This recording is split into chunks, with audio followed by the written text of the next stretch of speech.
बिस्मिल्लाहिर्रहमानिर्रहीम। अस्सलाम वालेकुम दोस्तों। मैं हूं रुहैल अकबर और मेरे साथ आज मौजूद हैं बड़े सीनियर सहाफ़ी, तजिया निगार, कालम नवीस शफ़क़त हुसैन साहब। अस्सलाम वालेकुम शफ़क़त साहब। वालेकुम अस्सलाम जनाब रुहैल अकबर साहब। शफ़क़त साहब, कल की जो सूरत हाल है, बड़ी दिलचस्प सूरत हाल बनी हुई है। कमिश्नर रावलपिंडी ने जो इस्तीफ़ा दिया था लियाकत अली चट्ठा साहब ने, और उन्होंने बड़ा वाज़े और दो टोक इलेक्शन कमीशन पे इल्ज़ाम लगाया था और साथ उन्होंने चीफ जस्टिस पे भी इल्ज़ाम लगा दिया। तो उनकी इस प्रेस कॉन्फ्रेंस के बाद जो मुख्तलिफ जो उनके जिनके हक में ये फैसले हुए थे, जिनको जिताया गया था, उन्होंने आसमान साथ पर उठा लिया और चीख चीख कर ये कहना शुरू कर दिया कि लियाकत अली चट्ठा का दिमागी तवाज़ुन ठीक नहीं है। और बहुत सारी बातें निकाली गई और सोशल मीडिया पे उनका पीटीआई के साथ ताल्लुक भी जोड़ने की कोशिश की गई, मगर हुआ इसके बरक्स। उनका मेडिकल करवाया गया, मेडिकल में वो बिल्कुल फिट करार दिए गए। उसके बाद उनका ताल्लुक भी नवाज शरीफ मियाँ शहबाज शरीफ के साथ निकल आया। वो उनके साथ बहुत अरसा उन्होंने काम किया। हमजा शहबाज भी उन्हें अपना चाचा कहते थे। इसके अलावा फिर उनके जो करीबी अजीज़ो अकारब हैं वो इस्तेहकाम पार्टी में काम कर रहे हैं। तो ये जो सूरत हाल है बड़ी एक तरह तो दिलचस्प भी है और दूसरी तरफ ख़तरनाक भी है। ये पहली दफ़ा ऐसा हुआ है कि इस लेवल के बंदे ने धांधली का जो इल्ज़ाम लगाया और वो भी इसमें मुलव्वस रहा है। ये नहीं कि उसने कोई सुनी सुनाई बात की हो, वो इस अमल का बाकायदा हिस्सा रहा है। और फिर उसके बारे में ये भी कहा गया कि वो कमिश्नर है और कमिश्नर का तो इसमें कोई अमल दखल नहीं होता। हालांकि कमिश्नर पूरी डिवीज़न का इंचार्ज होता है, एक पटवारी से लेके डीसी तक सारे उसके मातहत हैं। और ख़ासकर जो डीसी लेवल के बंदे होते हैं उसकी एसीआर इन्होंने लिखनी होती है कमिश्नर ने। तो ये कैसे मुमकिन है कि वो उसका कहना ना माने। अभी इस तरह की सूरत अभी मजीद बढ़ेगी आगे। बहुत से लोग और भी तैयार बैठे हुए हैं इस हवाले से, जो समझते हैं कि हमने पाकिस्तान के साथ गद्दारी की है, पाकिस्तान के लोगों का मैंडेट चोरी किया, लोगों को हमने हारे हुओं को जिता दिया। ये मैं समझता हूँ पाकिस्तान के साथ भी बहुत बड़ी ज्यादती है, पाकिस्तान के लोगों के साथ बहुत बड़ी ज्यादती है। मादरे मिल्लत मोहतरमा फातिमा जिना, उनको भी इसी तरीके से हराया गया। वो बानी पाकिस्तान कायदे आज़म की बहन थी जिन्होंने पाकिस्तान के क़याम में भरपूर हिस्सा लिया। दिन रात एक करके ये मुल्क उन्होंने हमारे हवाले किया और हमने फिर उनके साथ जो किया वो भी सारी दुनिया ने देखा और अब भी सारी दुनिया देख रही है। ट्विटर अकाउंट पाकिस्तान में बंद कर दिया गया, पूरी दुनिया में पाकिस्तान तमाशा बन गया। और सबसे मजे की बात यह है कि जिन लोगों के खिलाफ शिकायत है, जिन लोगों के पे इल्ज़ाम है, वही लोग उस कमीशन को चेयर कर रहे हैं, उसकी इंक्वायरी कर रहे हैं। ये मजे की बात है। तो शफ़क़त साहब, ये तीन चार बातें हैं। एक तो कमिश्नर की जो दिमागी तवाज़ुन उन्होंने बताया कि ये ठीक नहीं है। दूसरा, फिर जो इलेक्शन कमीशन ने इस इंक्वायरी को चेक करने के लिए जो कमीशन बनाया वो भी इलेक्शन कमीशन का, जिन पे इल्ज़ाम है। क्या कहेंगे सर? बिस्मिल्लाहिर्रहमानिर्रहीम। अल्लाहुम्मा सल्ली अला मुहम्मद व आले मुहम्मद। सबसे पहले रुहैल अकबर साहब, मैं आपका तहे दिल से सच्ची बात है शुक्रगुजार हूँ कि आपने मुझे इनवाइट किया। हमेशा आप करम फरमाई करते हैं, वंस अगेन आपका शुक्रिया। जहाँ तक आपके सवाल का ताल्लुक़ है तो सच्ची और खुदालगती बात यह है कि मुझे तो अभी तक इसका यकीन ही नहीं आ रहा। बिल्कुल सही है। कमिश्नर साहब ने इतनी बड़ी बात इतनी जुर्रतमंदी के साथ कैसे कह दी। मैं छोटी सी गुजारिश करूंगा कि जनाब लियाकत अली चट्ठा साहब गुजरात में भी डिप्टी कमिश्नर रहे हैं, बहुत जगहों पे भी अब इनकी पोस्टिंग, पहले ये मेंबर थे बोर्ड ऑफ रेवेन्यू में, ठीक है। आजकल ये कमोवेश शायद 1 साल या 1.25 साल या इससे कुछ आगे पीछे ये बहुत बड़े डिवीज़न के ये कमिश्नर हैं। मैं इनसे इनके दफ्तर में रावलपिंडी में भी एक मेरे दोस्त हैं, सूबाई सेक्रेटरी हैं, उनके साथ मिला हूँ। और बोर्ड ऑफ रेवेन्यू पंजाब में भी इनसे मुलाकात होती रही। ठीक है। जहाँ तक इनके माजल्ला मैं माफ़ी के साथ अर्ज करूँगा कि इनके दिमागी तवाज़ुन की जो बातें हो रही हैं जी जी, वो बिल्कुल उनकी ज़ात पर एक कीचड़ उछाड़ने के बिल्कुल सही। वो बाकायदे होश व हवास इंसान हैं। सही। और मेरी जितनी भी मुलाकातें या उनकी गुफ्तगू सुनी है, वो बड़े हम्बल, बड़े लविंग, अपने मातहत अफसरान से बड़े प्यारे अंदाज में मिलने वाले इंसान। सही। ये रोहेल भाई कोई बहुत बड़ी गेम लगती है, ये इनसे ये स्लिप ऑफ टंग तो हो नहीं सकती, बिल्कुल ये सही। मुंह से फिसल गई। नहीं नहीं सर, जैसे वो मौलाना फजल रहमान साहब ने एक दिन देखें, पहले- फजल रहमान साहब ने पूरी तफसील नहीं, बता नहीं, दी। सुन लें पहले हाँ जी। मेरी बात कि पहले उन्होंने कहा कि जी जनरल फैज़ अमीर साहब भी और जनरल कमर जावेद बाजवा साहब भी तहरीक अदम एतमाद के वक्त हमारे राब्ते में थे। हाँ, बिल्कुल ठीक है। लेकिन जब उनकी तरफ से अगले दिन बयानिया आया कि वो गलत कह रहे हैं, तो मौलाना ने कह दिया कि जी मेरे ज़बान से गलती से नाम निकल गया। यार इतना ब्लंडर नहीं हो सकता मौलाना फजल रहमान जैसे एक कोना मश्क और बड़े मजे हुए हाँ, सियासतदान। बिल्कुल सही। इसी तरह कमिश्नर रावलपिंडी जो है वो सूबाई सर्विस के अफसर हैं, CSS नहीं है वो, लेकिन उनका ज़िंदगी भर अभी वो अगले महीने रिटायर होने वाले हाँ, हैं। बिल्कुल जी, इतना बड़ा रिस्क कोई भी नहीं लेता। इतना बड़ा रिस्क सरकारी कोई अफसर नहीं जो होता है ना, लेता। रिटायरमेंट के करीब आ गया। आज की जो खबरें छपी हैं कि जी उन्हें अमेरिका का वीज़ा मिल गया, उन्हें भी ये हो गया, वो जा रहा है।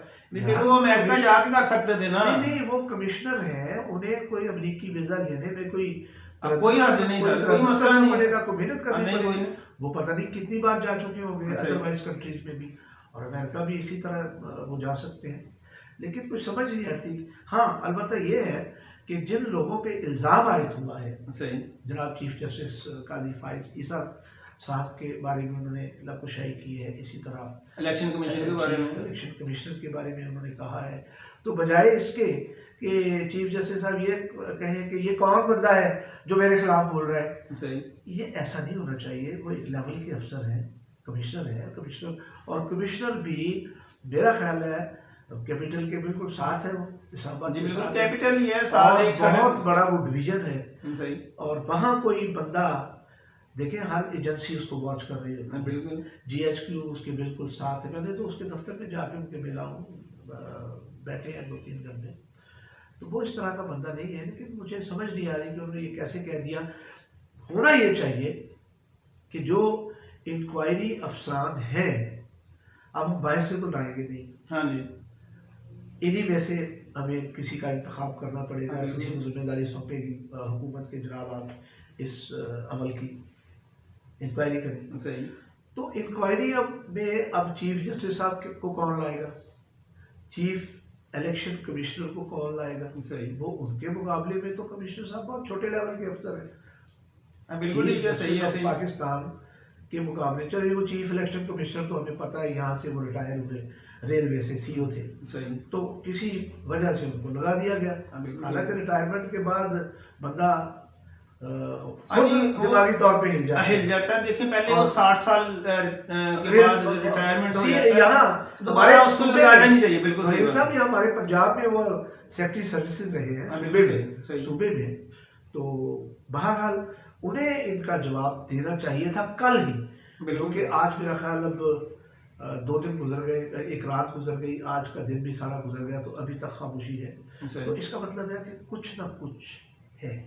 बिल्कुल जी है। देखें, पाकिस्तान बड़ी मेहनत से बना, बड़ी तगोदो से बना, बड़ी कुर्बानियों के बाद बना, और इसमें जितनी शहादतें हुई हैं लाखों की तादाद में, कई की बहन बिछड़ गई, कईयों की माएँ बिछड़ गई हैं, कईयों के बेटे बिछड़ बड़ी गए हैं, कुर्बानियां हैं, बड़ी और कुर्बानियां। कईयों को सामने एक दूसरे के कत्ल किया गया। ये इतनी बड़ी कुर्बानियों के बाद ये पाकिस्तान हासिल हुआ। तो इस कुर्बानियों को जो बंदा पाकिस्तान का दर्द रखता है, पाकिस्तान को समझता है, वो जब वो कुर्बानियां उसके ज़हन में आती हैं, तो फिर लामहला वो गलत काम नहीं करेगा। अगर गलती से, प्रेशर से या किसी भी तरीके से उसके साथ वो वाकया हो गया, उसने वो गलत काम कर लिया, बाद में उसका ज़मीर जाग गया, तो मैं समझता हूँ कि ये भी उसकी बहुत बड़ी कुर्बानी है।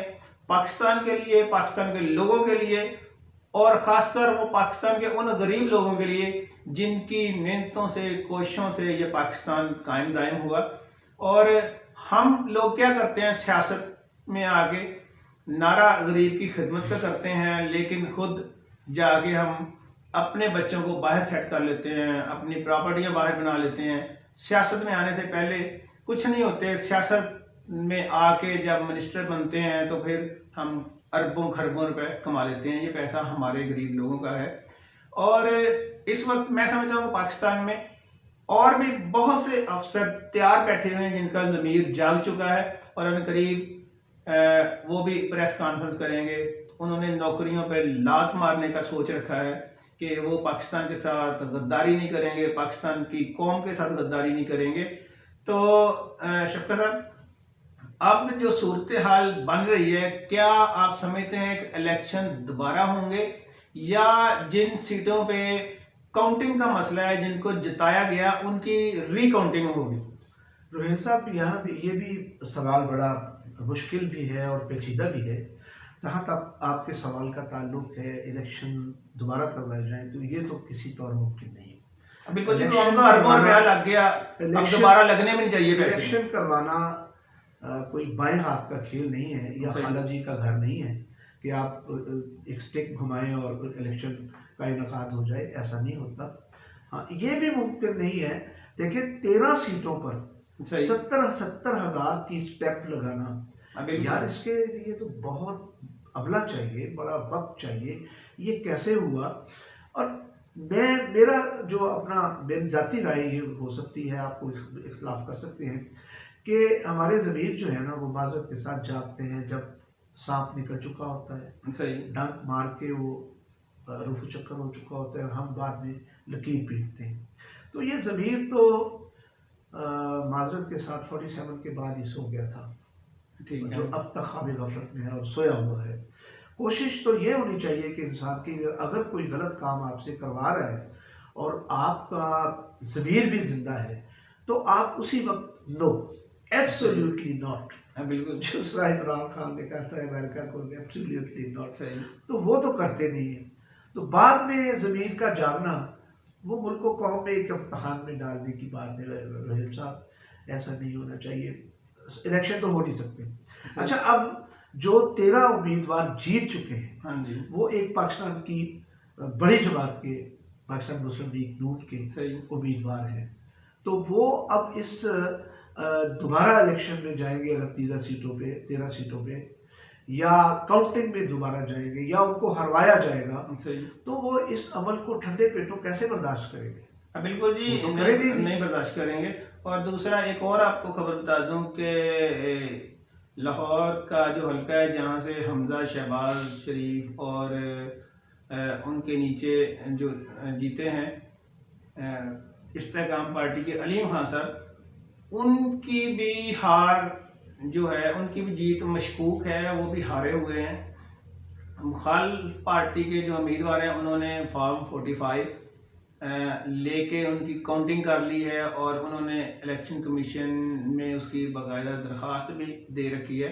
मेरे ख्याल 1-2 दिनों में वो उसकी हेयरिंग होगी, तो उन 45 जो फॉर्म है उनके ज़रिए ये जीत जाएंगे। यहाँ अलीम खान के मुकाबले में हाफिज नुमान थे, वो जेल में हैं इस वक्त, और वो तकरीबन 3700 की लीड से जीत चुके हैं, मगर उनके मुखालिफ को, अलीम खान को 3700 की लीड से जितवा दिया गया। इसी तरह आलिया हमजा शहबाज शरीफ के मुकाबले में थी, वो भी जेल में है, वो भी जीती हुई है, और उसको भी हरा दिया गया। आप रेहाना डार को देख लें। रेहाना डार जो है वो रात तक जीत रही थी। बिल्कुल, ख्वाजा आसिफ साहब हार रहे थे वहां से, लेकिन सुबह रिजल्ट कुछ और थे। तो ये बदकिस्मती, रोहित साहब आपके साथ आपकी बात में काट रहा हूँ, बदकिस्मती हमारी ये रही है कि क़याम पाकिस्तान की फौरी बात जो हमारे हिस्से में सियासी क्लास आई, पॉलिटिकल क्लास, वो सियासतदान नहीं थे, वो सियासी अनासर के या सियासतदानों की तलछट थी, जिसे छान बूढ़ा कहते हैं। ना उनमें कोई विजन था, ना उनका कोई नजरिया था। जी जी बिल्कुल। और मास वाइज के कि जहाँ बड़े बड़े कताते अराजी हैं जो हिंदू छोड़ के चले गए, उन पे कब्जा कर लिया, जो बड़ी बड़ी इमारत थी उन पे हाथ साफ करें, ये उनकी ख्वाहिश थी। और वो आज 47 से लेके देखिए 75-76 साल हो गए, जितने इलेक्शंस हुए हैं कभी किसी पार्टी ने, हारने वाली ने, इंतखाबात को और उनके नताइज को ठंडे दिल से, खुश दिली से, सिद्ध के दिल से कबूल ही नहीं किया। हारने वाला रोना पड़ता है भाई, और जीतने वाला लापता है। ये हमारी बदकिस्मती है। सही। तो शफी साहब, इसलिए कि हमारे मुल्क में आज तक इलेक्शन मुनसिफाना हुए ही नहीं, सारे धांधली ज़्यादा थे। और ये अब आगे हमें पता चला कि धांधली कैसे होती थी और कौन करवाता था, उसके पीछे जो नकाबपोश थे वो कौन थे। अब इलेक्शन जो कमिश्नर रावलपिंडी लियाकत चट्टा ने जिन लोगों के नकाब नोचे हैं, तो उम्मीद है कि इससे आने वाले जो इलेक्शन है वो मुनसिफाना होंगे, साफ भी होंगे, शफाफ भी होंगे। तो इंशाल्लाह फिर इस पे मैं इस पे भी एक वजाहत कर दूं। आपने बड़ी पुरुमीदी के साथ, आप चूँकि ऑप्टिमिस्टिक हैं, पुरुमीद हैं, अल्लाह आपकी पुरुमीदी को सलामत रखे। लेकिन बात हकीकतन ये है कि आइंदा भी इलेक्शन मेरी जान ऐसे ही हुआ करेंगे। इसमें जब तक मुदाखलत बंद नहीं होती, बिल्कुल ताकत के मराकज़ की मुदाखलत बंद नहीं होगी, उस वक्त तक हमारे यहाँ इलेक्शन शफाफ, आज़ादाना और मुनसिफाना कभी नहीं हो सकते। बेशक आप मेरी बात आज लिख लें, मैं इस वक्त 64 में जा रहा हूँ, पता नहीं अगले साल होगा या नहीं होगा, लेकिन आप माशाल्लाह एनर्जेटिक हैं, अभी आपकी उम्र भी कोई नहीं है। आप आने वाले इलेक्शंस देखेंगे, मैं हो सकता है नहीं आप भी देखेंगे। तो मैं समझता हूँ लेकिन जो इशारे, उंगलियां रुखे किरदार पर ताकत के मराकज़ की तरफ उठती हैं, या इन गुज़श्ता 2 इंतखाबात में ऐसा हुआ है कि हमारे पाक फ़ौज के इदारे को बहुत ज़्यादा इसमें मुलव्वस किया गया है। अब पाक फ़ौज के सरबराह का ये काम है कि भाई हम ये काम नहीं करते। बिल्कुल वो खुल के अब सामने आ जाएंगे। सही। बेशक कलेक्टिव विजडम के तहत कोई ऐसी नुमाइंदा हुकूमत बन जाए जो कलेक्टिव इज्तिमाई बसीरत इसको कहते हैं। मैं नहीं कहता कि इनको हुकूमत ना दें, या नवाज शरीफ को ना दें, या बिलावल साहब को ना दें, लेकिन उसके साथ साथ पाक फौज का भी अगर हिस्सा रख लिया जाए तो मेरा ख्याल ये हो सकता है वो आँख की शर्म की वजह से, अगर मुदाखलत कोई कहीं से होती भी है तो वो भी रुक जाए, वो भी आइंदा ना हो। तो मेरा ख्याल है कि इस वक्त पाक फौज के सरबराह जनरल आसिम मुनीर साहब को ये बबा के दोहल कह देना चाहिए कि भाई एनफ इज एनफ, हम इस गंदे खेल में अपने दामन को उजला दागदार नहीं करेंगे। बिल्कुल जी, हमारी साफ है। देखिए पाकिस्तान में रोहेल साहब 75 साल तारीख में पाक फौज के रुख किरदार पर इतनी उंगलियां नहीं उठी जितनी लास्ट 2018-25 जुलाई के इंतखाबात के बाद उठी हैं, या जो अब उठ रही हैं। लिहाजा अब पाक फौज के इदारे का फर्ज बन चुका है कि वो अपनी पोजीशन वाज़ेह करें। जी बिल्कुल, ये बातें करनी चाहिए। इसके साथ ही इजाज़त दीजिए शफ़क़त साहब, थैंक यू, मेहरबानी, आप तशरीफ लाए। तो इंशाल्लाह दोस्तों कल फिर मुलाकात होगी। अल्लाह हाफ़िज़, अस्सलाम वालेकुम। वालेकुम सलाम।